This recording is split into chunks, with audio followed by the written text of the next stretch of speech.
Queridos irmãos, boa noite a todos, a paz do Senhor Jesus. Sejam todos muito bem-vindos ao nosso encontro de número 2, onde nós daremos início ao estudo das lições 3, 4 e 5 do nosso manual de cosmogonia bíblica, como já é sabido de todos. Nós faremos através desse encontro online. Vamos dirigir uma palavra de oração a Deus, agradecendo pela oportunidade que Ele nos dá nesse dia, para que Ele ilumine a nossa mente e coração e essa palavra possa em nós gerar frutos. Oremos. Pai de amor e graça, é no santo nome do Teu Filho Jesus Cristo que nós te agradecemos, Senhor, pela rica oportunidade de servir ao Senhor, estando, Senhor, nesse momento, com saúde, com graça do Senhor derramada sobre nós. Te agradecemos pelo dom precioso da vida, pela salvação em Cristo Jesus, nosso Senhor, pelo perdão dos pecados de modo imerecido que temos recebido gratuitamente por meio de Jesus Cristo, nosso Senhor.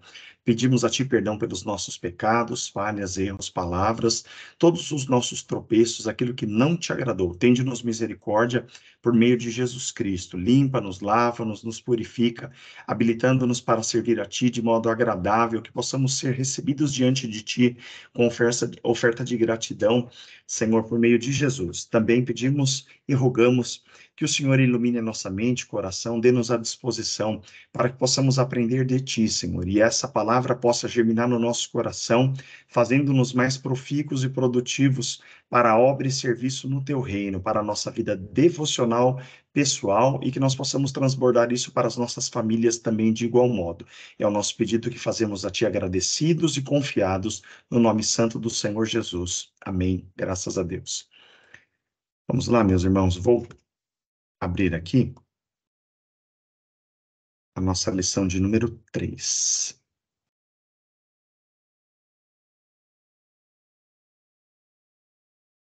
Vocês confirmam para mim se vocês já veem a minha tela, por favor?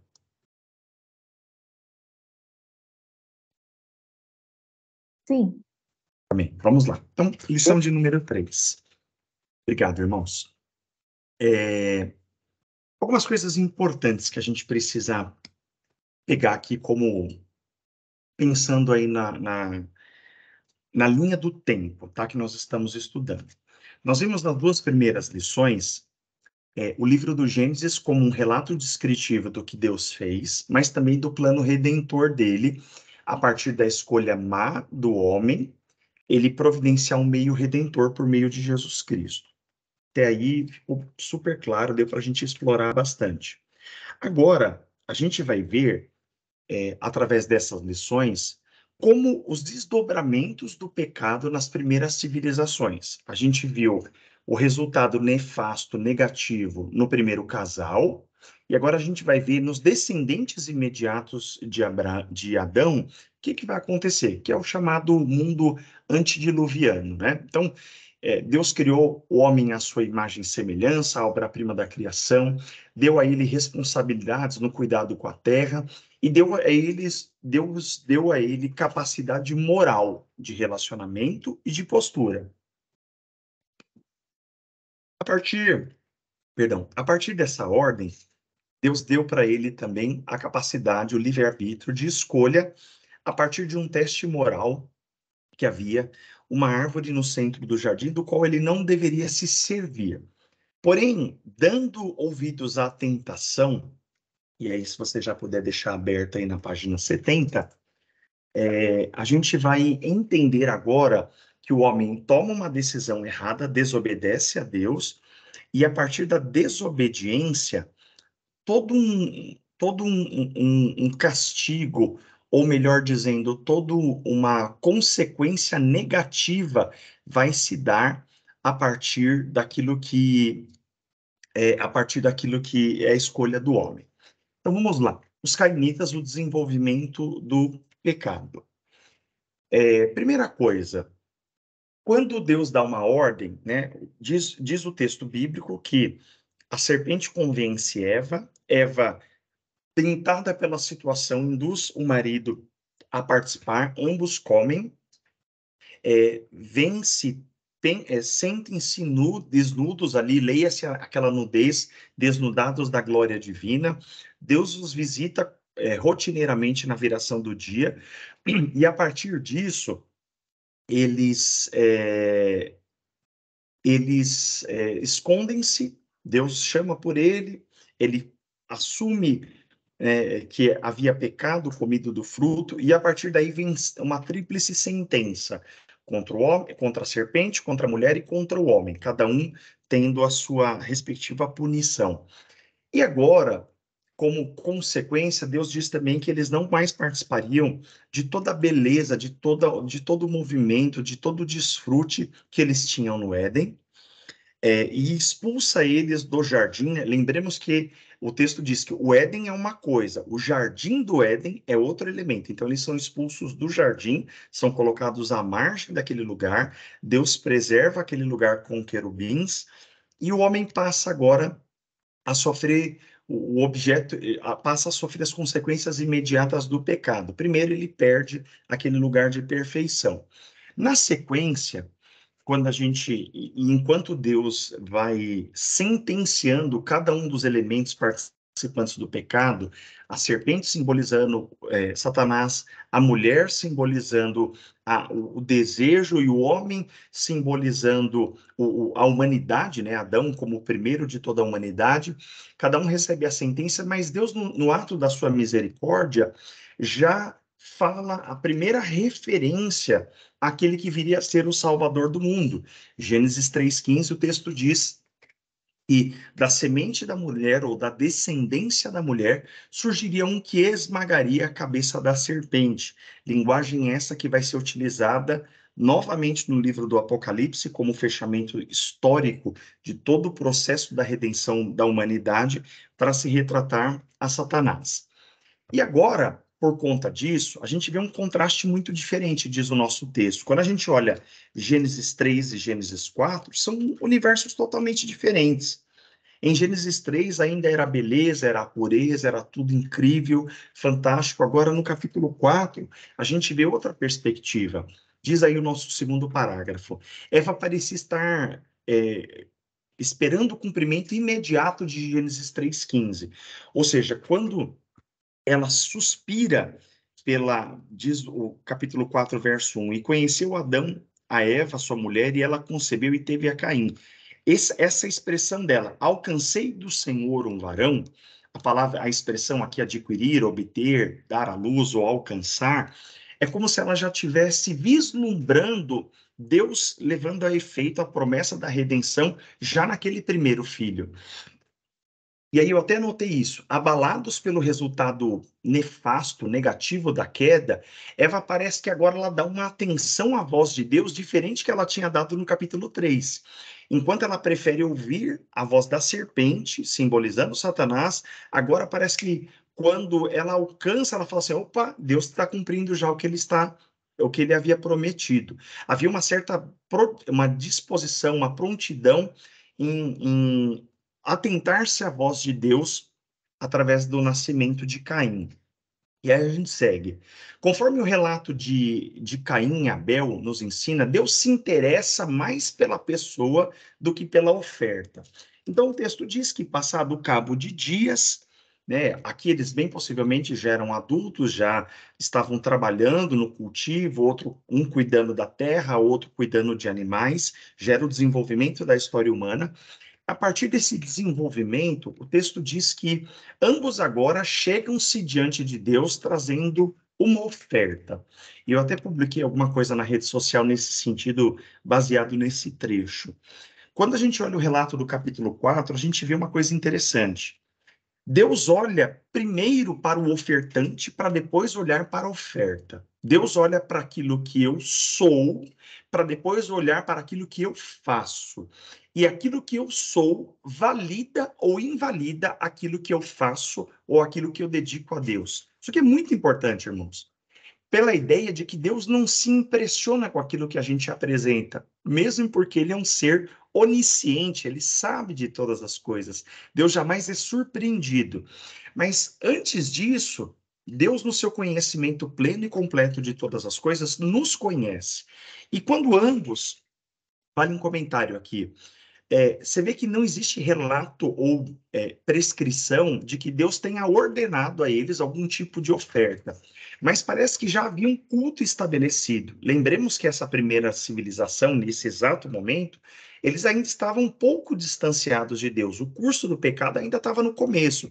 Então havia muito mais proximidade com o Criador, a ponto de o texto não ser explícito, mas a gente conseguir inferir que já havia uma prática de culto dada por orientação divina para que eles pudessem cultuar ao Senhor, de forma que eles trazem uma oferta e Deus valida uma e não valida a outra. Seguindo.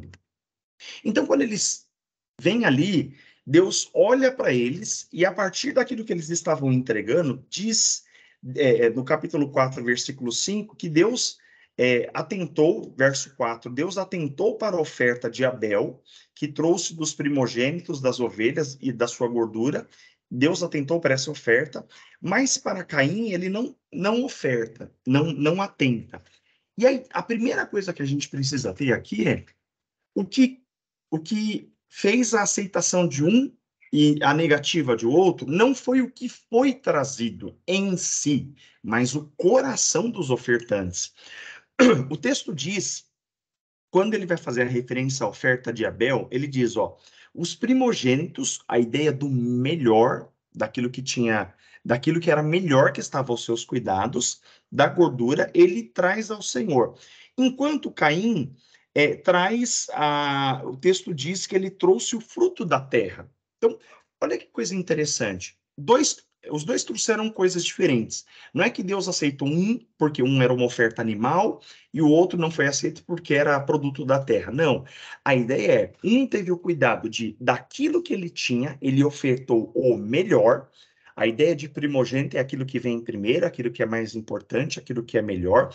Enquanto o texto qualificativo para a oferta de Caim dá a ideia de que ele pegou parte comum de tudo que ele tinha, não o melhor, não a parte melhor daquilo que a terra produzia. Ao ponto que, quando ambos trazem, Deus aceita uma oferta e rejeita outra. Na sequência desse juízo divino, Deus fala para Caim: se você, verso 7, se você fizer o bem, haverá aceitação para ti. E se não fizeres o bem, o pecado está ou bate a porta, bate à tua porta, e será o teu desejo, e ele sobre ti dominará. Olha que coisa interessante. Quando ele recebe a prescrição divina de como corrigir aquela entrega de oferta que estava fora do padrão desenvolvido ou habilitado por Deus. Só que ele não escuta a voz de Deus, ele prefere se ressentir, e o nosso texto fala muito bem isso, de que os pecados, eles são consecutivos, eles são uma ação sequencial. Primeiro é o orgulho. Poxa, por que que não pode ser do meu jeito? E aqui já tem uma grande lição para nós. O culto, a entrega, a oferta, aquilo que eu dedico a Deus, o parâmetro da entrega não é meu. Não é o que eu penso, o que eu acho, o que eu valido ser importante, mas é aquilo que Deus estabelece. A partir daí, o orgulho se transformou em ressentimento, inveja, ira, ódio e, finalmente, em assassinato propriamente dito. E aí eu deixei uma referência aqui no nosso texto, dizendo que o pecado em sua marcha negativa sempre piora, trazendo a desgraça. Salmo 42, verso 7. Um abismo chama outro abismo. E aí a gente precisa, quando a gente olha na sequência, por causa dessa inveja que se traduz em ressentimento, ira, ódio, finalmente em assassinato, Deus chama Caim, assim como ele chamou Adão. Olha o paralelo, como o texto é incrível. Os dois são chamados à presença de Deus e Deus pergunta, verso 9, onde está teu irmão Abel?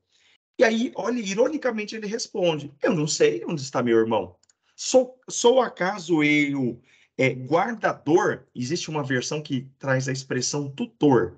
Sou eu tutor ou guardador do meu irmão? Como se Deus não soubesse.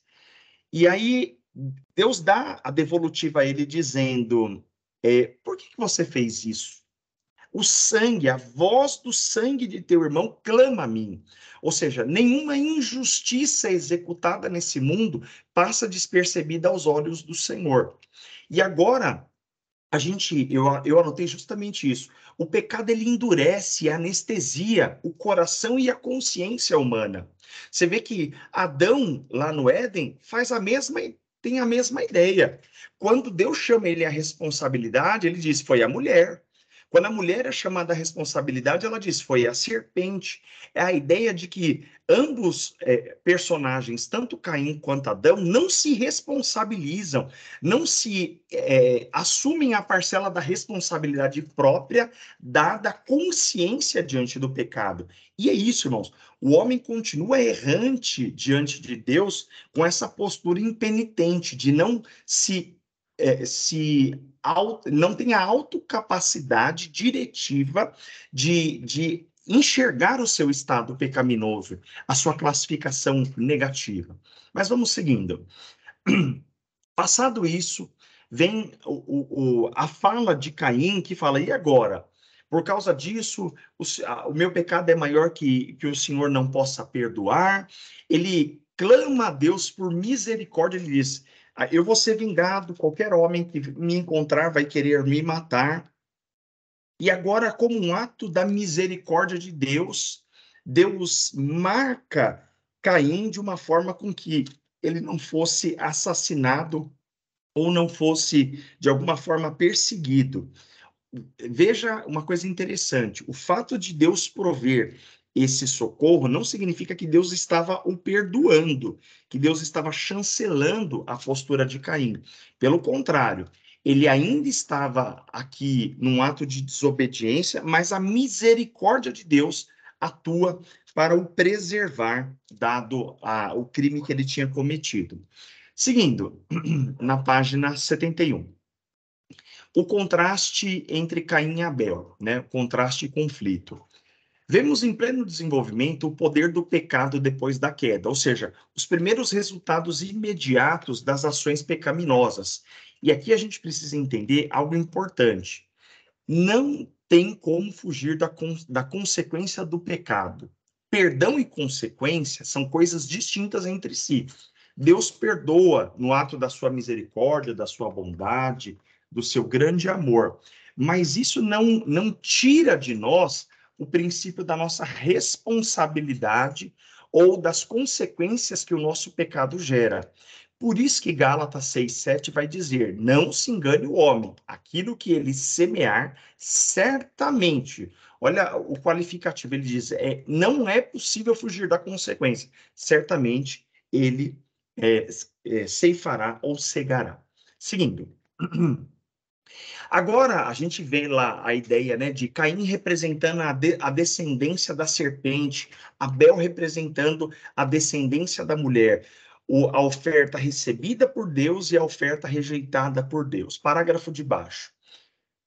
O primeiro contraste se dá entre os dois irmãos. Irmãos, essa frase tem uma profundidade. Eles tinham uma estreita consanguinidade, eles eram iguais em substância, feitos do mesmo sangue e substância, mas separados quanto ao espírito. Ou seja, existem pessoas que podem ser da mesma família, da mesma criação, da mesma formação, da mesma esfera social, mas por conta das atitudes diante de Deus, da sua responsabilidade, elas se tornam distintas entre si. É o que o texto está dizendo. Enquanto lá na frente a Bíblia vai dizer que Caim era do maligno, presunçoso, arrogante, Abel era pacífico, misericordioso, apresentou uma oferta agradável diante de Deus. E aí o nosso escritor coloca na última frase desse parágrafo: o valor do louvor depende da atitude do doador. Ou seja, não é só o que eu entrego, mas a minha vida, as minhas falas, a minha postura, as minhas atitudes vão validar se eu sou aceito diante de Deus. Só que tem um grande peso para nós nos dias de hoje. Tem gente, irmãos, que, baseado nessa legislação que a gente está vendo no texto, ele vai chegar, ele vai vir à igreja, ele vai participar da reunião, ele vai levantar a mão, ele vai oferecer o cântico, ele vai tocar, ele vai fazer alguma coisa e ele não será aceito.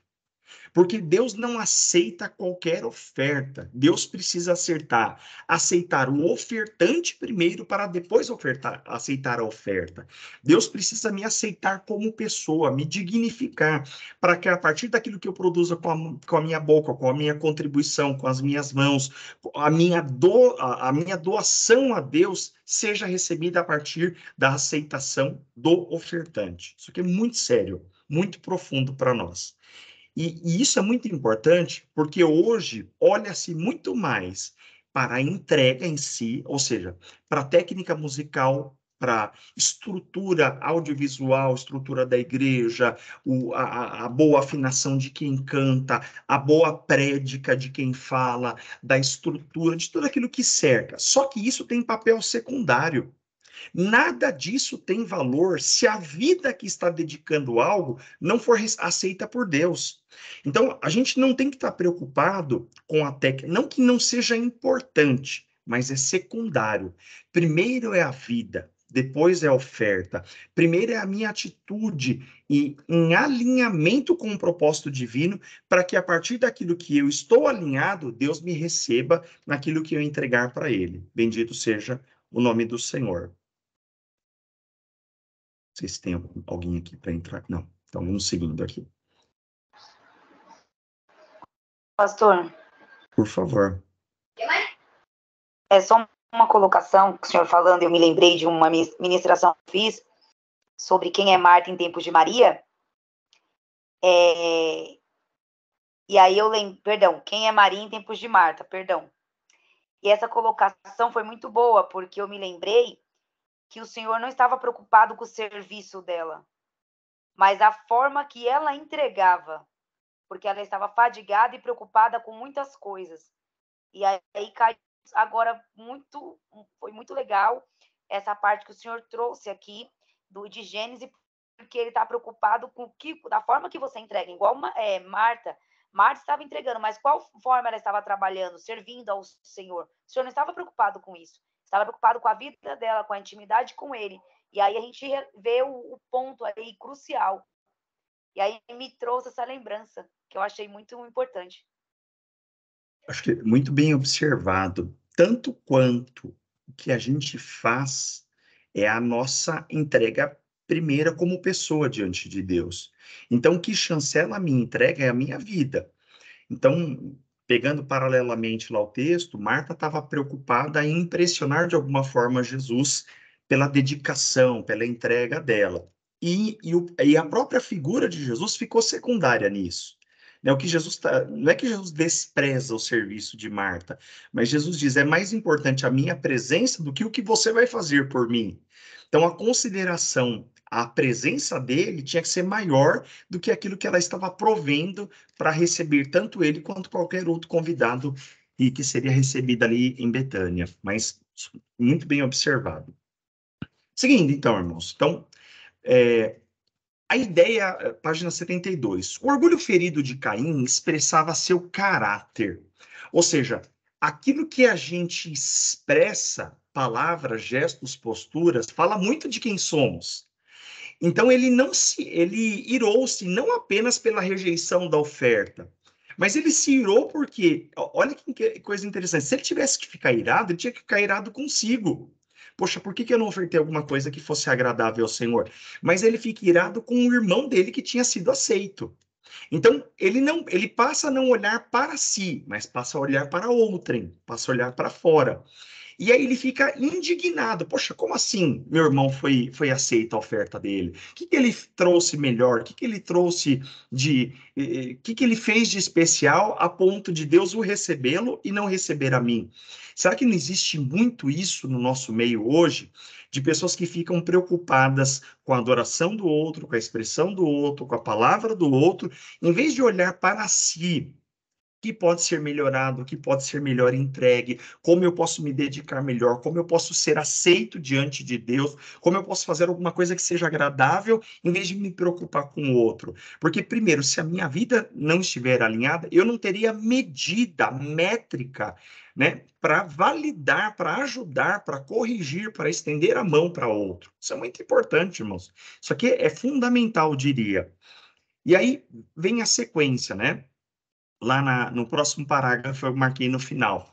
A ação de Deus, assim como veste Adão e Eva de peles de animais, subentendia que só ele poderia cobrir a nudez espiritual mediante a morte substitutiva. E aqui a pergunta é: da onde vem a provisão que corrige a distorção na adoração? Quando Adão e Eva se veem diante de Deus, ele diz: eu não posso comparecer, eu estou nu. E a provisão não vem da mão de Adão e Eva para se vestirem, vem de Deus. Assim como a correção de Caim não viria de si próprio, mas viria de Deus. Ou seja, naquele momento de chamada de atenção de Deus, Caim, se você não tomar cuidado, se você não fizer bem, o pecado está à tua porta. Ele deveria se socorrer de Deus. Senhor, me perdoa. Eu fiz? Como eu posso te agradar? Como eu posso trazer uma oferta agradável diante do Senhor e receber de Deus a medida corretiva para ser ajustado? Pelo contrário, ele se permite ser guiado pelo coração. E aí nós lembramos de Jeremias 17, verso 5. Maldito é o homem que confia no homem, que faz a sua força, o braço da sua carne, a sua disposição, a sua força. E a ideia desse texto, erroneamente, às vezes a gente interpreta ele como desconfie do outro, desconfie da outra pessoa, não confie no outro. Não, o texto de Jeremias fala para nós não confiarmos em nós mesmos, porque o nosso coração é enganoso, né? Jeremias diz: enganoso é o coração mais do que todas as coisas. Quem o conhecerá? Maldito é o homem que confia no homem, faz da sua carne o seu braço e aparta o seu coração do Senhor. A ideia, irmãos, a gente não deve confiar no nosso coração como medida, porque o nosso coração é mau, é perverso, é ruim. Mas vamos seguindo. Então, quando a gente confia em Deus, a gente entende que a nossa nudez espiritual e os nossos desvios da rota são corrigidos a partir do próprio Deus. Ele é a medida corretiva através da sua palavra para nos corrigir. No último parágrafo, alguma coisa estava errada com a oferta de Caim. Alguns sugerem que Caim estava iniciando a sua própria forma de adoração. E aí deixa eu fazer um ponto aqui. Quantas pessoas pensam assim: é do meu jeito, é da minha expressão, é do meu modo? Não, é do jeito que Deus estabeleceu. A adoração, ela vem provida na sua forma e no seu meio a partir da designação divina, não a partir daquilo que a gente acha, pensa. Então, é a ideia, como o nosso texto diz, que é a primeira fabricação de uma religião através do homem. Em vez de colocar sua fé no remédio em Deus para corrigi-lo, ele confiou no seu próprio coração. Resultado disso, ele assassina seu irmão e torna-se um errante pelo deserto por conta das suas atitudes. Seguindo, página 73. Caim não dá atenção à advertência do Senhor. Isso aqui, irmãos, é muito importante. Quantas vezes Deus fala conosco no sentido de nos alertar, de nos corrigir, de chamar a nossa atenção? É aquele texto áureo que eu gosto de citar, 2 Timóteo 3, 16 e 17. Toda escritura divinamente inspirada é apta. E aí Paulo vai falar para corrigir, para ensinar, para redarguir, para instruir em justiça. Ou seja, é a palavra que é a medida corretiva. Se a gente não se submete, se a gente não se flexiona aquilo que Deus diz, que Deus fala, a gente se torna duro como Caim, a gente se torna irreverente. E a ideia é daquilo que Tiago vai falar em Tiago 1,15. Cada um é tentado e atraído pelo seu próprio desejo ou concupiscência. E o desejo concede e dá luz ao pecado, e o pecado vem e gera a morte. Tiago 1, verso 15. Depois da figura 1.3. Conforme notamos antes, o pecado da história primitiva da humanidade poluiu toda a fonte da religião. Olha isso, a marcha do pecado. Ela começa no ser humano, vai para suas atitudes, vai para sua consciência, vai para o seu coração, e agora ela começa a ser externalizada. O primeiro assassinato diz que o pecado agora não ficou restrito mais ao corpo do homem, mas ele começou a ferir o seu semelhante, e a gente vai vendo a marcha progressiva. E agora ele vai poluir a religião, quando a gente olha agora na entrega da adoração Caim versus Abel, ou seja, o modo com que eles se relacionavam com Deus passa a ser afetado também por causa do pecado. Além disso, agora vai se avançando cada vez mais essa divisão religiosa a partir disso. Página 74, o avanço cultural e o declínio moral. A civilização citada, irmãos, em Gênesis 4, o texto nos dá uma precisão incrível do quanto eles evoluem tecnologicamente. Por uma leitura rasa, às vezes as pessoas acham que as primeiras civilizações, elas eram tolas, elas eram incipientes. Pelo contrário, o texto de Gênesis 4 vai trazer uma ideia de que os descendentes do Gênesis 4 e 5, de que os primeiros descendentes de Adão, Eva, Caim, e outros, e do próprio Sete, diz que eles fabricavam, trabalhavam com ferro, que eles produziam invenções, que eles faziam coisas extraordinárias a partir do capítulo 4, verso 16. Eles fabricavam tendas, eles trabalhavam com metalurgia, trabalhavam ferro, cobre, a partir daí faziam instrumentos. E olha que coisa interessante, o progresso cultural e até o progresso social não foi acompanhado de um progresso moral.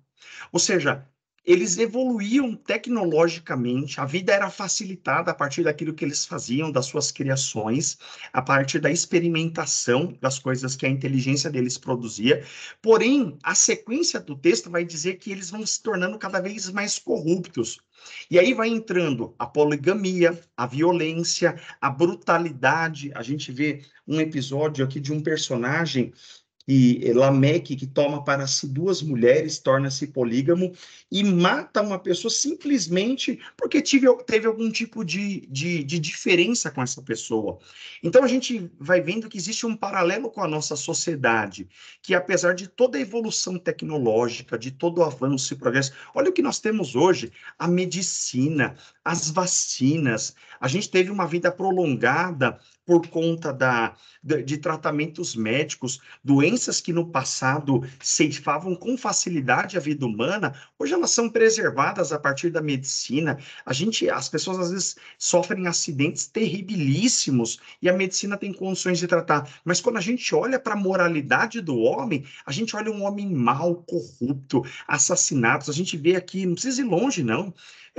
Tenta andar sozinho à noite nas ruas do seu bairro. A gente corre o risco de assalto, de violência, de perder os nossos bens. Está praticamente impossível andar no centro no centro das grandes metrópoles, risco de assalto, lugares tomados por usuários de droga. Isso, irmãos, é a marcha do pecado, que o homem evolui tecnologicamente, mas moralmente ele continua mal, perverso e corrupto. Seguindo, página 75.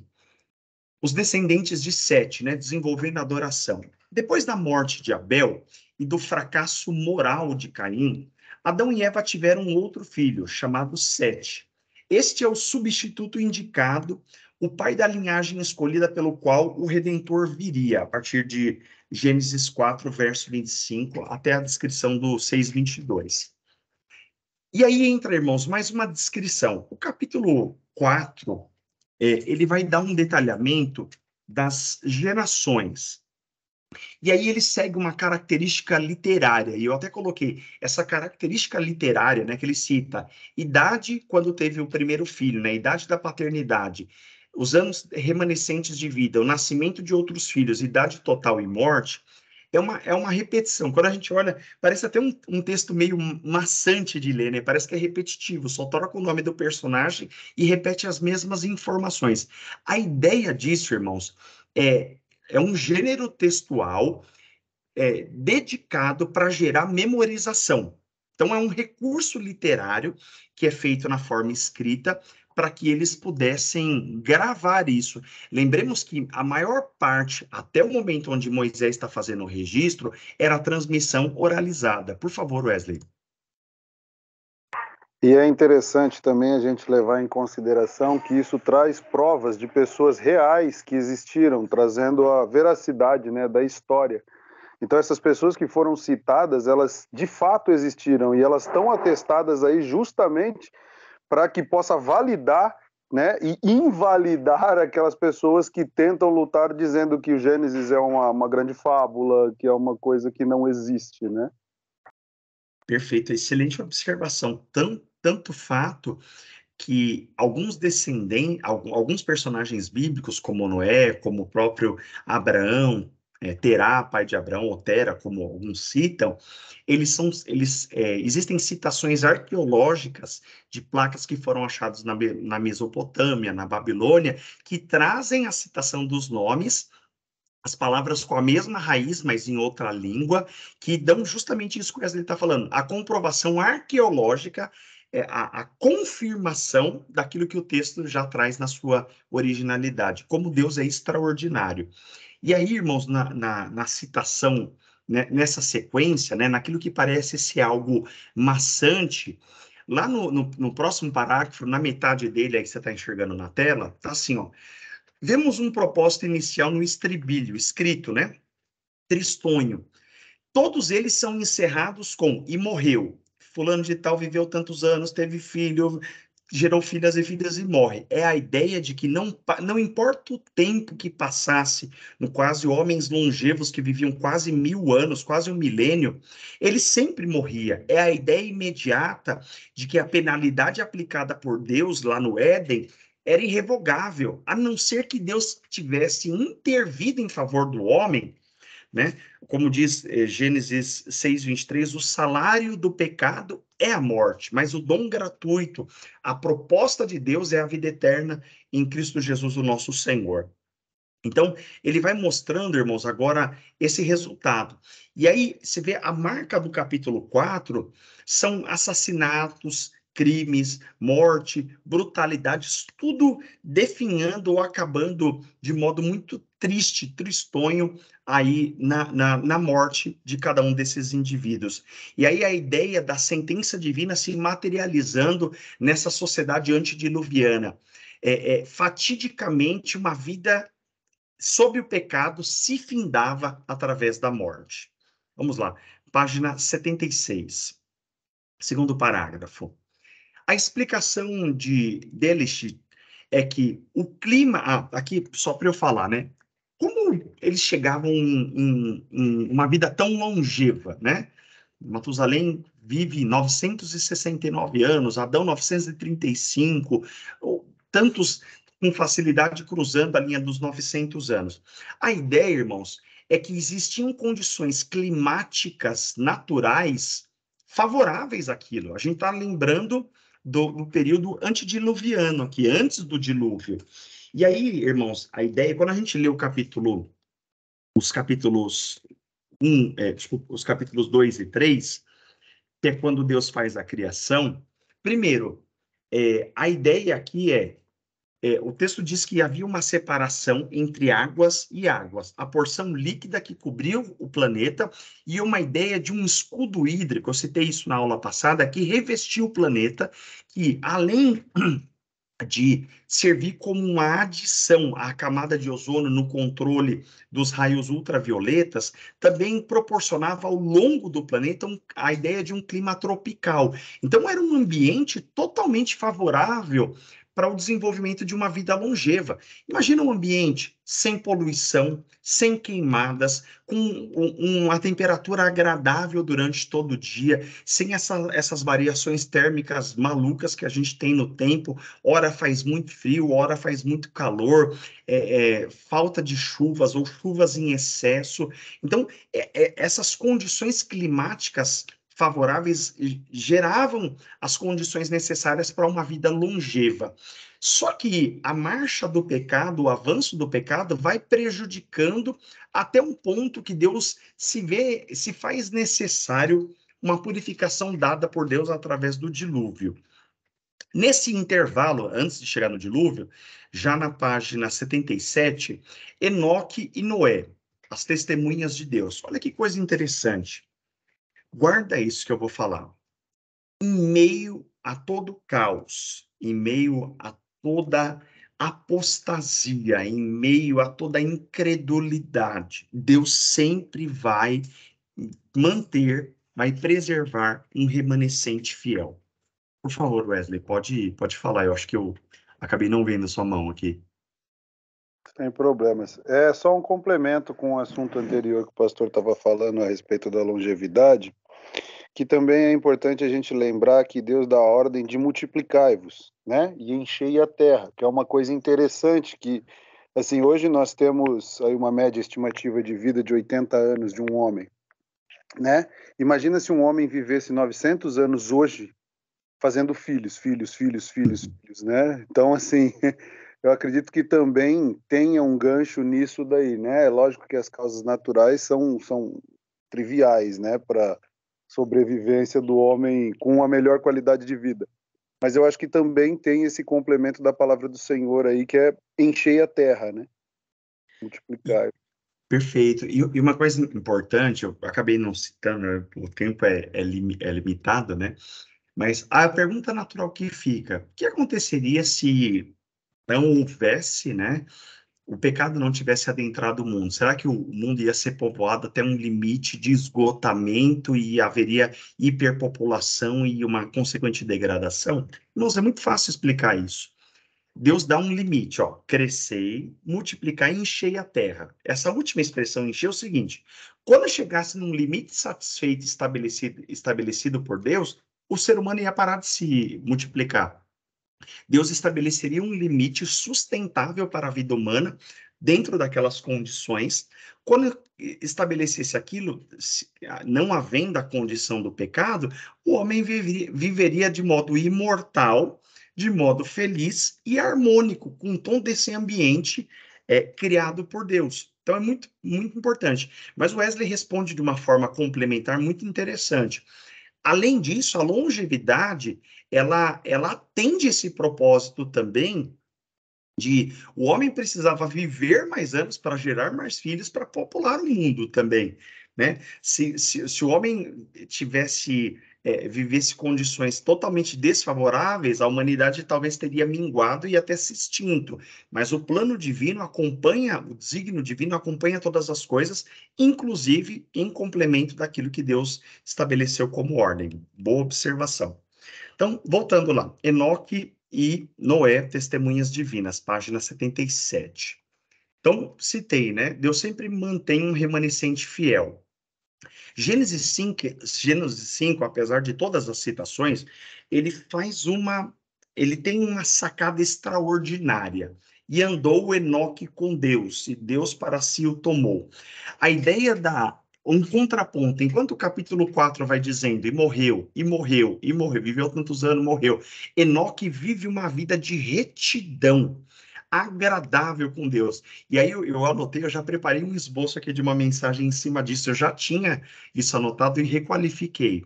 A ideia não foi Deus que andou com Enoque, foi Enoque que andou com Deus. Não foi Deus que seguiu o caminho de Enoque, mas foi Enoque que seguiu o caminho de Deus. A obediência. E a gente olha, as poucas citações que existem de Enoque no texto bíblico, a citação do livro do Gênesis, a citação do livro de Hebreus e uma outra citação dada por Judas 1, verso 14, vai dizer que, do testemunho de Enoque, de que Gênesis fala que ele anda com Deus, Gênesis explica que pelo motivo dele andar retamente com Deus, Deus o toma para si, e Judas complementa dizendo que o período de peregrinação, os seus 365 anos, ele profetizou a respeito da vinda do Senhor, fazendo a citação de um livro apócrifo que não é um livro canônico, que é o livro de Enoque, que traz essa citação: eis que é vindo o Senhor com milhares dos seus santos. Então, a ideia Enoque anda favoravelmente com Deus. E aí, olha que interessante, enquanto o crime, a prostituição, a poligamia, o assassinato vai tomando proporções inimagináveis, a humanidade caminhando para uma desesperança, vem Enoque como um lampejo de luz, de andar de retidão em meio a uma sociedade perversa. Esse andar com Deus aqui subentende consciência da presença de Deus, ou seja, Deus está presente quando eu sinto, quando eu me alegro, quando eu choro, quando eu estou vivendo momentos extraordinários da presença dele, na nossa adoração coletiva, muito bom, mas na hora que eu não estou vendo, não estou sentindo, quando eu estou nas mais comuns das situações do dia a dia, Deus está presente. E a consciência de Enoque estava voltada, focalizada nisso, que andar com Deus designa 3 coisas importantes: aceitar a sua orientação, seus caminhos e seus padrões. E aí ele cita Amós 3:3, né? Andarão 2 juntos se não estiverem de acordo. E aí ele mostra alguns pontos importantes. O texto cita, e bem possivelmente é uma inferência, tá? Textual, que após o nascimento de Matusalém, surge algum tipo de crise, dificuldade que leva Enoque a buscar uma etapa, uma densidade de relacionamento mais intensa com Deus. E em meio a isso, olha que coisa interessante, Enoque não se isola para se relacionar com Deus. Ele continua vivendo família, dia a dia, responsabilidades, trabalho, cuidados e desenvolvendo o seu relacionamento com Deus. É a ideia, irmãos, que existe muito comum, muito embebida no pensamento da Igreja Romana, de que o sacerdote que quiser um relacionamento mais intenso, ele precisa se trancafiar num mosteiro, ele precisa viver isolado das influências negativas para andar plenamente ou em retidão com Deus, como se a corrupção moral no contato do dia a dia fosse o desviar. E a gente olha para a vida de Enoque e vê, Enoque está no meio de uma sociedade totalmente perdida, mas ele mantém-se íntegro, porque é decisão sua andar com Deus. Isso aqui fala muito forte. E aí, olha que coisa interessante, né? Ele cita aqui no tópico 3, que o fato da gente ter uma vida mais longa significa uma oportunidade maior de arrependimento e graça. Mas para o crente, às vezes, nem sempre a graça de Deus vai conceder para ele uma vida longa. Ou seja, ele coloca, né, para o crente, a graça nem sempre vai ser uma vida longa no mundo pecaminoso.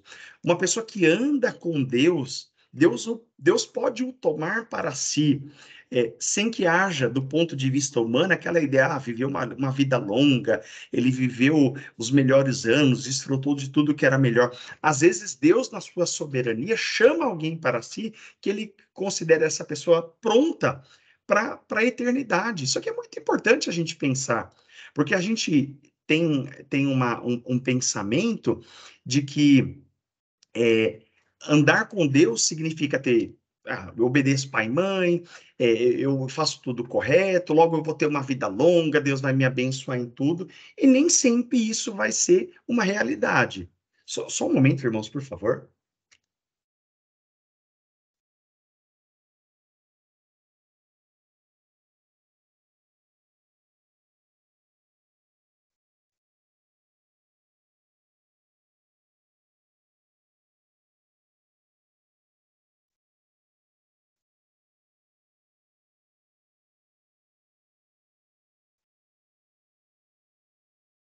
Desculpa, irmãos, detalhes técnicos aqui.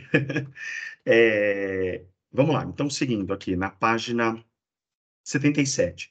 Então, o fato de Deus aprovar não significa que necessariamente a gente vai ter aquela vida tranquilona, longa, né? E aí ele estava num mundo maligno, mas ele mostra uma coisa importante. Não é o meio que faz o homem. O homem não é um produto do seu meio. O homem é um produto daquilo que ele se relaciona ou ignora em relação a Deus. Quero que você pense nisso. O homem, ele é resultado da sua dedicação ou da sua ignorância com relação à pessoa de Deus. Enquanto aquela sociedade vivia chafurdada no pecado por conta da sua indisposição em servir a Deus, Enoque nos mostra genuinamente que é possível servir a Deus mesmo no ambiente corrupto, mesmo no ambiente mais improvável. E Deus coroa a vida de Enoque, trazendo-o para si a partir da comunhão que ele desenvolve. E aí vem lá a citação na página 78. Vem a citação da página... Por favor, Wesley, pode falar. Então, né, e aí a gente vê uma coisa que é interessante, né? Às vezes a gente vê na vida do crente a atitude de desistir das coisas. Ele observa a Bíblia como algo inatingível para ele, né? E aí a gente vê... isso é uma coisa que me chamou muito a atenção, porque inclusive eu fui numa reunião há semanas atrás aí, e o assunto em pauta foi esse: o que era estar em comunhão com Deus? O que era? É possível andar em comunhão com Deus? E aí eu citei o exemplo de uma família dentro de uma casa. Todos estão em comunhão, mesmo não estando junto, fazendo a mesma coisa sempre, né? Então, assim, a vida de Enoque, ela traz pra gente, aliás, como todos os exemplos bíblicos, que sim, é possível alcançar esse caminhar, essa comunhão com Deus. Desculpa, irmãos, meu cachorro está aqui comigo. Fique em paz, coisas de home office. Porque ele vê um cachorro aqui, ele fica louco. Mas então, assim, isso devia despertar na gente, né? Toda vez que a gente lê cada uma das passagens bíblicas e cada um dos exemplos, é uma injeção de ânimo na nossa vida, de que é possível ir um passo adiante. É possível sair dessa estagnação, né? É possível sermos avivados novamente, né? Ter mais, mergulhar mais, se aprofundar mais, né? Assim como o pastor citou o exemplo de Caim, que ele desistiu. Ele poderia ter pedido perdão, ele poderia ter construído uma história diferente. Claro que Deus, ele sabe de todas as coisas, mas, assim, parte da gente ter a atitude de querer ir adiante, de querer experimentar mais daquilo que o Senhor tem para nós, né? E Enoque é essa testemunha, ele experimentou mais, né? É a ideia do inconformismo de viver a vida medíocre. O que você fala, o que você falou, Wesley, ele tem um peso muito importante. Tudo dizia que Enoque não poderia ter um relacionamento vívido, real, intenso com Deus. Desculpa fazer uma outra observação, mas nós temos isso em 1 Crônicas 4:10, quando a gente vê a história de Jabes. É uma história muito curta, é uma história de 2 versículos. E você vê que aquele homem, ele nasceu com uma sentença na vida dele, né? Se os irmãos puderem depois estudar esses 2 versículos, os irmãos vão ver a profundidade desses versículos. Um homem que nasceu com uma sentença, e muitos de nós impomos essa própria sentença às nossas vidas, de que, não, nós só somos pessoas que vão sentar no culto no domingo, escutar a palavra e ir embora com aquilo, e só, não assim, menosprezando a palavra, mas sem fazer um uso mais aprofundado, sem experimentar mais, sem querer aplicar aquilo na vida de uma forma mais profunda, né? E aí você vê na vida desse cara que ele não aceitou a sentença de maldição que foi jogada sobre a vida dele. Ele resolveu ir adiante. E aí lá fala que ele orou ao Senhor e ele pediu ao Senhor a primeira coisa, né? Me abençoe, me dê a sua bênção. E depois ele prosseguiu. Isso não faz parte do contexto da lição, então esquece, vamos continuando aí. Mas a ideia é essa: se os irmãos puderem aí estudar esse pequeno trecho, é muito bom. 1 Crônicas 4, 9 e 10. Amém. Vamos seguindo então, irmãos. Vamos lá. Voltando aqui para o contexto. Então, olha que coisa interessante. Além disso, na página 78, além de ter uma íntima comunhão, o texto diz em Judas, verso 14, que a pregação de Enoque e seu exemplo piedoso, falando aqui a respeito do arrebatamento, provocou um forte impacto na família. Então, ele não só anda, eu quero que você guarde isso para você. O resultado imediato de você e eu andarmos melhor com Deus traz um resultado direto para a nossa família. A gente abençoa o nosso trabalho, as pessoas com quem a gente convive, os nossos familiares, os nossos entes de dentro, os nossos entes domésticos. Todas as pessoas serão afetadas positivamente pela nossa devoção a Deus. Logo, tudo que eu fizer, toda a minha dedicação ao Senhor, tudo aquilo que eu buscar mais nele, né, eu gosto de usar aquela expressão: toda semente semeada no reino produz. É isso, irmãos. Se a gente buscar mais intensamente, é o exemplo da oração de Jabes, se o Senhor for comigo, se o Senhor me abençoar, se o Senhor estiver comigo, e Deus ouve a oração dele. Não foi diferente com Enoque. Enoque é uma pessoa e é uma postura ativa, ele quis, ele não andou na carona do outro, na oração do outro, no relacionamento do outro, ele buscou especificamente servir a Deus, e isso trouxe um impacto na sua vida, a ponto de Deus o tomar para si e naqueles que estavam ao seu redor. Bendito seja o Senhor. Seguindo, final da página 78, Noé, o pregador e construtor naval. Vai havendo uma proliferação do mal e chega num ponto que o próprio Deus diz: o meu espírito não vai mais contender contra o espírito do homem. Deus, a partir daí, vai provocar uma mudança muito intensa na humanidade a partir de um grande juízo. Deus vai conclamar, em meio a toda aquela sociedade perversa, um homem justo, um remanescente fiel, para pregar que ele traria juízo. E aí ele coloca aqui no começo da página 79, a descrição de Noé começa pelo aspecto exterior, né? Fala do seu caráter, da sua integridade, da sua natureza, do seu equilíbrio. E essas virtudes agora vão ser reflexo da sua mente e coração, do seu relacionamento com Deus. E aí eu coloquei uma coisa que eu quero que você guarde. Ninguém pode ser executor do propósito divino sem antes ter um relacionamento funcional, real e verdadeiro com Deus. Ou seja, eu não posso fazer algo aprovado por Deus se eu não tiver relacionamento com Ele. Porque hoje, pasmem, existem muitas pessoas que eles acham que porque ele prega, porque ele canta, porque ele faz, porque ele executa, Deus está aprovando a vida dele. O caráter mau, a mentira, o engano, uma vida adúltera, uma vida manchada de pecados, Deus não chancela. Ninguém tem a aprovação divina para fazer algo se antes não viver uma vida real, funcional e verdadeira com Deus. Ou seja, eu só posso ser um instrumento de bênção a partir do momento que eu sou uma bênção. Silvano sempre falou isso, fixou na minha mente. Primeiro Deus faz em mim, para depois Deus fazer por mim. Primeiro é na minha vida de devoção, é no meu relacionamento, é na minha oração, é na minha retidão, é a base, irmãos, da casa. É a casa firmada sobre a rocha. Não é a construção visível, mas é a estrutura. É aquilo que sustenta, é aquilo que dá todo o alicerce para a casa, para a partir daquele alicerce, tudo aquilo que for fundamentado, ter solidez. E é tudo que parte da nossa geração dos dias de hoje ignora. Ele simplesmente acha que basta a espetacularização daquilo que se faz, o cantar bem, o falar bem, logo Deus está aprovando tudo que está por detrás. Por favor, Wesley. É Apocalipse 3, né?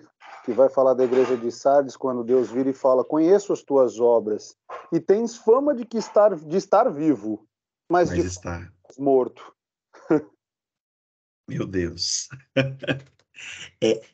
Outra realidade pegando esse gancho o olhar clínico de Jesus nas cartas do Apocalipse às 7 igrejas, ele mostra uma coisa. Jesus conhece o real estado espiritual de cada um de nós. Jesus conhece quem está bem, Jesus conhece quem está capenga, Jesus conhece quem está camuflado, Jesus conhece o verdadeiro, ele conhece o santo e o profano. A ideia da repetição da expressão, conheço as tuas obras. Esse obras não é só o que você faz, eu te conheço. E a partir do teu conhecimento, eu conheço aquilo que você faz. E aí ele, para um grupo de igrejas, ele aprova, para um grupo ele rejeita, para algumas tem elogio, para uma sequer tem elogio. Ele fala assim, né, depois da vírgula, né, ele fala, tens fama. Então, assim, é uma coisa que é tipo entre homens, né? Não é uma coisa profunda, não é uma coisa que é viva diante de Deus, né? É uma coisa para outros, hipócrita. E essa capacidade observativa, João vai usar uma expressão para Jesus no capítulo 1 de Apocalipse, é aquela coisa, ele usa a expressão olhos como chama de fogo. É o olhar perscrutador. Jesus conhece além das aparências. Jesus conhece a intenção, o coração, as atitudes. Ele olha, eu gosto de usar a expressão, é o tomógrafo do céu que enxerga por dentro. Ele, ó, irmão, eu falo isso aqui com muita segurança. Jesus não se encanta pela tua roupa, pela minha roupa, pelo terno, pelas minhas palavras. Ele não fica assim, nossa, que lindo, como ele canta, como ele fala, como a estrutura da fala dele é bonita, que roupa chique, que perfume caro. Que terno, não, Jesus não se encanta com isso. Jesus olha para o coração, olha para o interior. E aí, quando a gente vê pessoas como Enoque, como Noé, era isso. Eram pessoas que esteticamente eles eram iguaizinhos a toda a geração. Mas o andar de retidão interno deles os distinguia diante de Deus, a ponto de Deus chamar, nesse caso Noé, pela sua retidão. E a gente olha nesse quadro seguinte que tem aqui na página 79, a comparação entre a vida de Enoque e Noé. Irmãos, é similar. Eles anunciavam a Deus, eles andavam com Deus. Um teve um propósito específico, era a construção da arca. Enoque foi um profeta. Um pregava contra o pecado, anunciando o juízo, o outro também anunciava o juízo, mas tinha um viver de retidão. Fala aqui do tempo de vida de cada um deles, e qual foi a consequência, né? Enoque, Deus toma para si, Noé se torna o agente purificador de Deus para a salvação de para o extermínio da humanidade corrupta e para a preservação da humanidade a partir da sua descendência. Ambos agradam a Deus, alcançam favor divino. Bendito seja o Senhor. Vamos lá. Um Deus justo em meio a uma geração pecaminosa. Essa passagem de Gênesis 6, irmãos, ela confronta o homem à extrema iniquidade do homem. A geração estava seguindo tão corrupta que Deus, por decisão sua, fala assim, vou destruir o mundo. E aí vem um texto complicado aqui. Gênesis 6, os filhos dos homens, os filhos de Deus tomaram as mulheres e nasceram gigantes. Vamos lá, vamos explicar esse nó bíblico aqui. Primeiro, irmãos, eu não vou entrar em cada um dos aspectos, o texto já detalha isso, mas, irmãos, o texto não pode classificar filhos de Deus como anjos. Primeiro, Jesus diz, anjos são seres espirituais. Quando Jesus diz assim, ó, anjos não casam, não se dão em casamento, não comem nem bebem, é a ideia de que eles não vivem aquilo que são características da matéria. Anjos são seres assexuados, eles não têm capacidade reprodutiva. Então, é impossível classificar a ideia de anjos se relacionando com mulheres. É a ideia, irmãos, de que em meio a uma geração haviam pessoas retas e haviam pessoas corruptas. Retas aqui tratadas como filhos de Deus, pessoas corruptas tratadas como filhas dos homens. Mas a ideia é o seguinte, o pecado estava tão entremeado nessa sociedade que os filhos de Deus, eles se deixam levar pelo encanto do olhar, da beleza daquelas mulheres e as possuem como mulheres para si, não pensando na ideia da postura delas. Né? Esses filhos de Deus agora é a ideia de casamentos mistos. Eles fizeram escolhas pela atração física, não se importando com os valores, não se importando com as posturas, com a impiedade daquelas mulheres. E a partir disso, desses casamentos mistos que a Bíblia condena, basta a gente ler lá Malaquias tratando isso, capítulo 2, homens tomando mulheres ímpias para si. Quais são os valores perpetuados a partir de relações mistas? É o pilar, irmãos. Tudo começa por essa miscigenação. E aqui miscigenação não é a mistura de raça, tá? Mas é a mesclagem espura entre santo e profano. Você entende como a Bíblia trata isso de modo muito grave, a ponto de Paulo tratar isso no livro de 1 Coríntios e falar que isso é um jugo desigual, há uma desigualdade quando santo e profano buscam harmonizar-se dentro do relacionamento? Parece que hoje não é um problema dos nossos dias, né? Parece que é uma coisa que passa ao largo de nós. Não, irmãos, é uma coisa muito séria isso. Você vê que toda uma geração vai se degenerando, o resultado disso é juízo.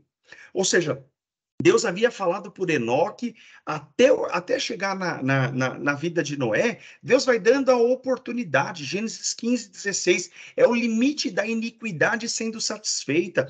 Deus dando um tempo de tolerância para a humanidade, mas a humanidade impiedosamente seguindo na sua marcha orientada pelo pecado. Então, explicado esse ponto de dificuldade, passemos aqui adiante. Se alguém tiver alguma dúvida, tá, irmãos? Vamos... Levanta a mão aí, a gente se ajuda aqui. Seguindo, a atitude. Pastor, um comentário a respeito aí do Gênesis 6. Por Na favor. Bíblia, ele está descrito da seguinte forma, né? Eu acredito que fica bem claro, né? Eu uso a King James na versão atualizada, eu acho mais confortável a leitura e a tradução. Uhum. Ora, naquela época e também algum tempo depois, havia o Néfilins na terra, quando os filhos de Deus possuíam as filhas dos homens e lhe deram filhos. Aí ele explica a situação. Esses gigantes, ou seja, os Nefilins, ou Néfilins, não sei como é a pronúncia correta, foram os heróis dos tempos antigos, homens rudes e famosos. Então, assim, a própria Bíblia, em sua tradução, ela vai falar para a gente a respeito, só um complemento em cima do que o pastor já explicou, mas usando o próprio texto. Talvez algumas traduções não tragam essa clareza. Então, só deixando aí que a própria Bíblia ela vai dar para a gente essa informação.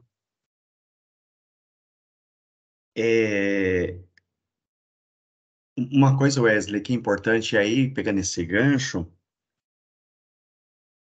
Peraí, que tem irmãos que estão tendo dificuldade para entrar aqui. Uma coisa, irmãos, que é importante a gente entender é o seguinte: a expressão gigante aqui, ela não é uma menção direta à estatura. Gigante no sentido de valentia.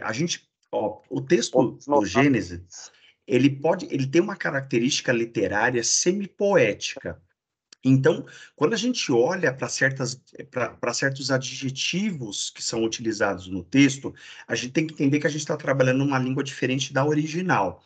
Então, aquilo que o Wesley falou, a ideia de campeão, de seres valentes, de homens poderosos, é a melhor tradução para a expressão gigantes, grandeza, fama.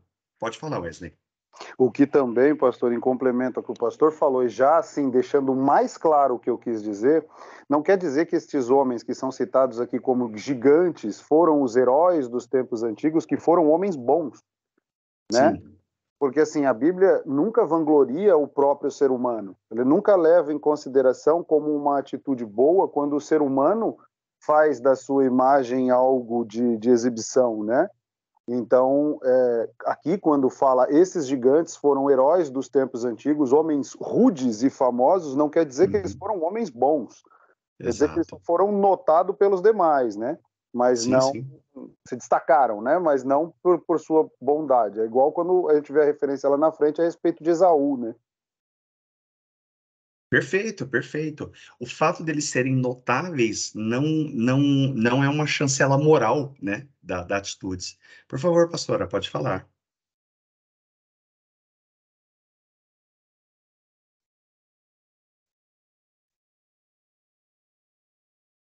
A gente não está conseguindo te ouvir. Agora sim, pastor. Consigo, pode seguir. É que, na verdade, assim, a aula está sendo bem clara, né? Mas como que eu posso colocar em palavras? A gente já ouviu tantas coisas, tantas informações, e às vezes o pessoal sempre compara esses homens de Deus e mulheres, essas mulheres, como anjos realmente que se deitaram com as mulheres, naquela passagem de Ló, quando eles recebem os anjos do Senhor. Sim. E o pessoal fala assim, mas se Ló pode receber os anjos do Senhor, por que isso não aconteceria? Eu queria fazer um pedido, pastor. Se o senhor conseguisse trazer de uma forma assim, uma explicação mais simples para a gente, Perfeito. né, no nosso entendimento, porque a gente absorve tantas informações, tanta coisa, e aí quando a gente vai colocar em palavras, a gente tem essa dificuldade. E aí, como que a gente pode entender de uma forma simples, mais clara? Eu acho que é isso. Perfeito, perfeito. Eu entendi, faz sentido. É assim, ó, o fato de seres angelicais poderem tomar forma humana, a manifestação antropomórfica acontecer, né, o divino tomar forma humana, não habilita o divino a assumir características humanas.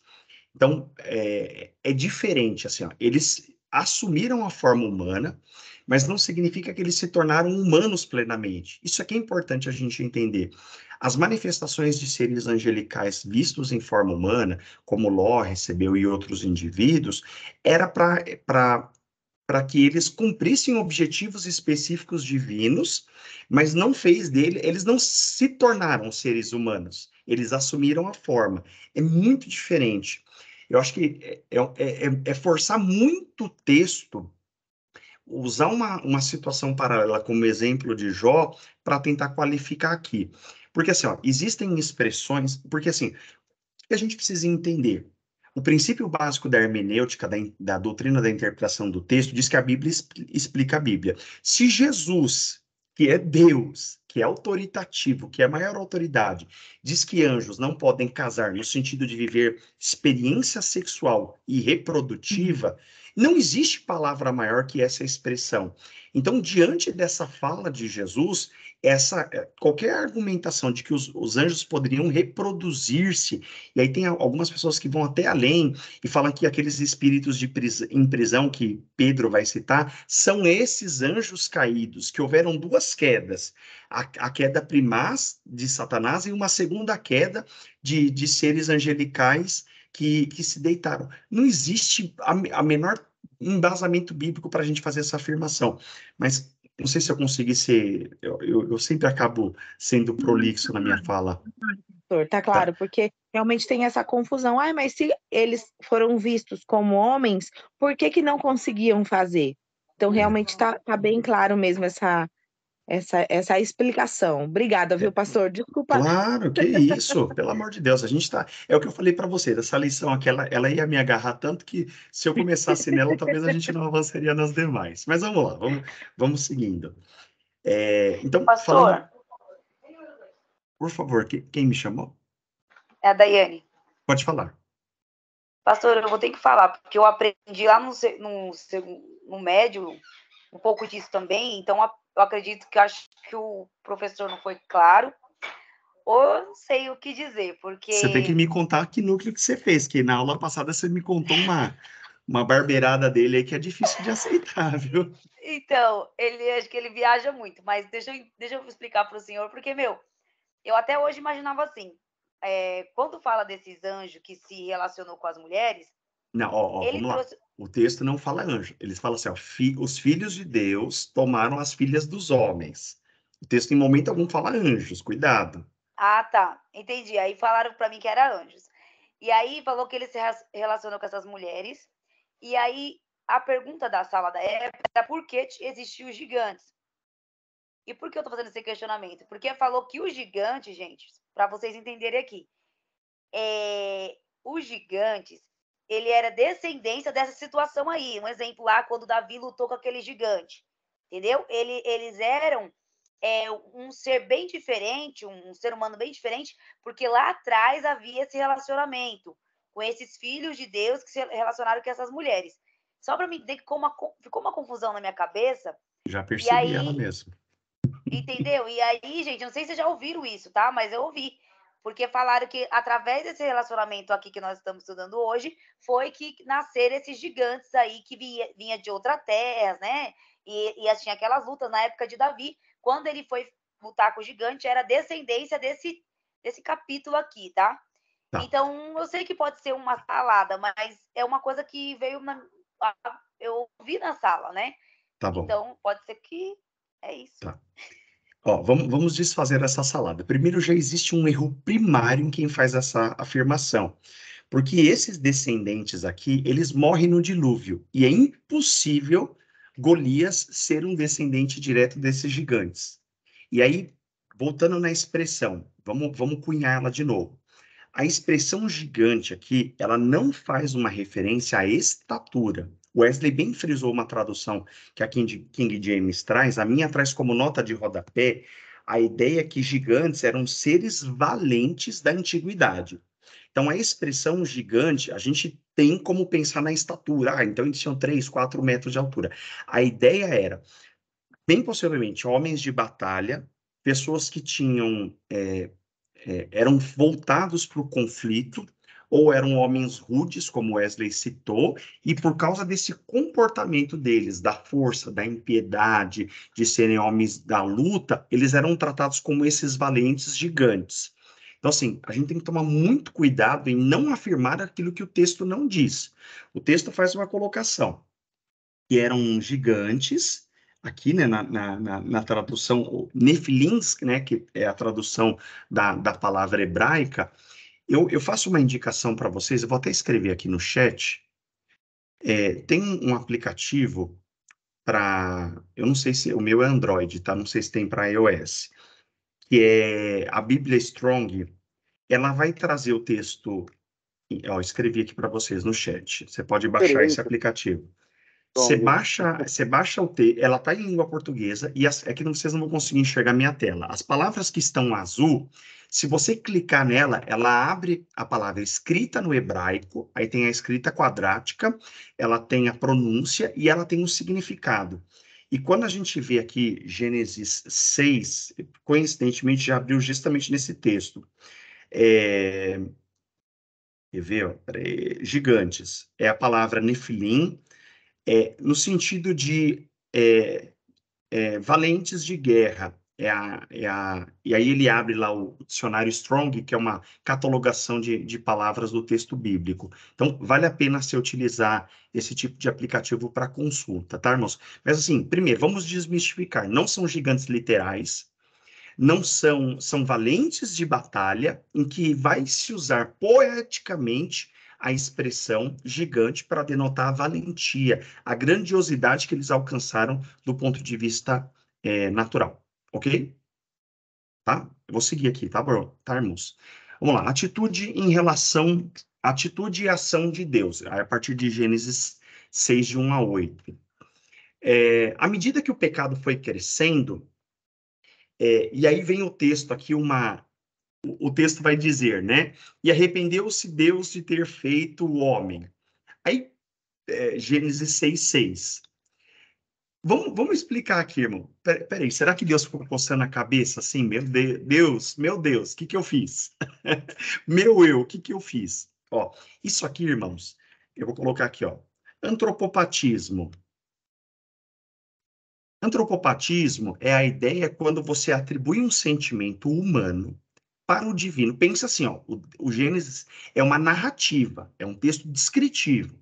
Então, para aquela sociedade que não tinha todo o grau de conhecimento, profundidade, linguagem, centenas de milhares de anos de história como nós temos hoje, ele fala assim, ó, Deus se arrependeu. Qual que é a ideia aqui do antropopatismo?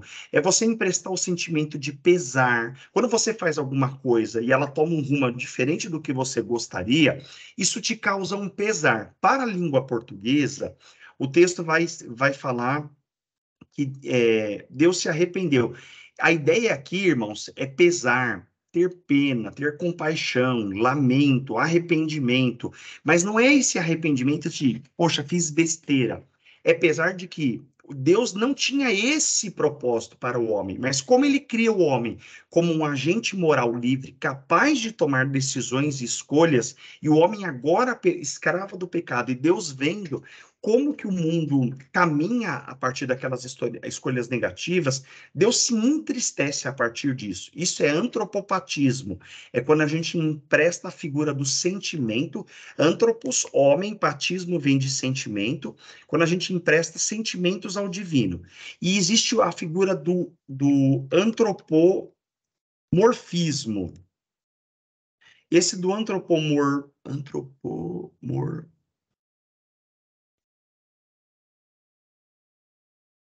Eita, escrevi errado aqui.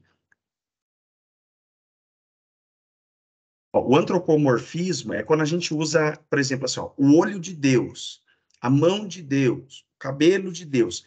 É quando você, aqui no caso, antropomorfismo é de forma. Quando você empresta a forma humana, o corpo, o cabelo, o olho, o dedo, a mão, ligado às ações. E antropopatismo, ligado a sentimentos, tá? São duas figuras literárias que o texto bíblico usa para explicar o divino. É para você tangibilizar, para você trazer à sua mente aquilo que, de acordo com aquilo que a gente sente, consegue perceber e raciocinar a ideia do divino. O exemplo, tenta explicar, eu sempre uso essa expressão, tenta explicar para um Moisés da vida um helicóptero. Conseguiria nunca imaginar o que é um helicóptero, uma coisa que voa. Aí o texto bíblico vai lá e fala assim: é uma serpente, é um dragão, é um unicórnio. É a ideia da recorrência de uma figura que estava dentro do campo de conhecimento de palavras e percepções deles, para que eles pudessem compreender a mensagem a ser transmitida ali. Pode falar, Wesley.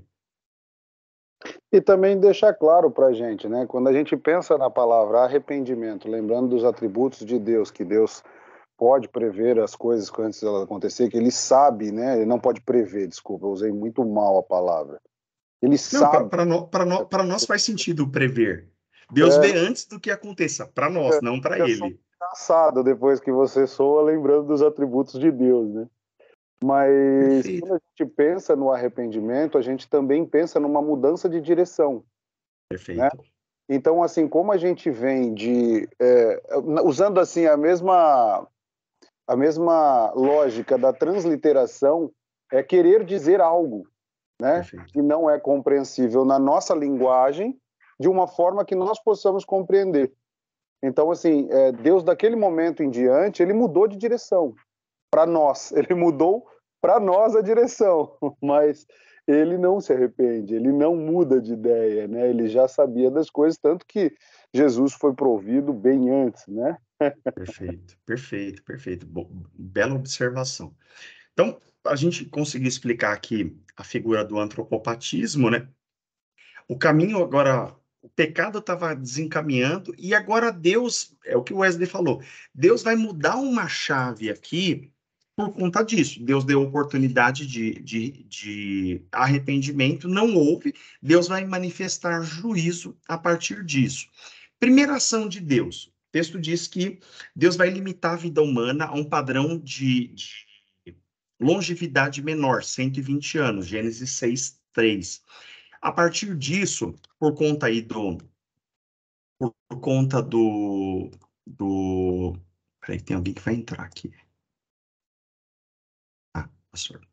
Então, a partir disso também, por conta aí dos casamentos mistos, dessa mesclagem, havia uma força das trevas que queria fazer toda a humanidade se desviar. Então, no fim das contas, o dilúvio, ele seria uma purificação de Deus, não para resolver o problema do pecado, mas para que o plano da redenção fosse efetivado. Ou seja, a humanidade ela estava caminhando para uma autodestruição muito célere, muito rápida. Então Deus puxa o freio de mão com eles a 120 por hora, parando aquela sociedade para que eles pudessem, para que o plano da redenção pudesse acontecer nos moldes que ele estabeleceu. Isso foi o dilúvio. E aí, a partir disso, Deus chama Noé, né? Eu vou ter que economizar no tempo aqui para a gente andar. Deus chama Noé, Noé passa um tempo com 120 anos anunciando, conforme Hebreus 11:7, ele divinamente foi avisado daquilo que viria a acontecer, e todo mundo acha que é loucura da cabeça dele. Você está doido? Que negócio é esse que vai cair água do céu? Nunca havia chovido sobre a face da terra, né? A gente precisa se lembrar lá de Gênesis 2, verso 7, verso 6, que o texto diz que subia um vapor que subia e regava a terra. Ou seja, a terra ela tinha uma condição ideal de umidade que era provida por Deus, e Deus diz, ó, vou fazer uma coisa cataclísmica agora, eu vou fazer chover abundantemente sobre a terra, e todo mundo tem aquilo como loucura da cabeça de Noé. Só que enquanto Noé está anunciando, Noé está trabalhando. Olha isso, irmãos.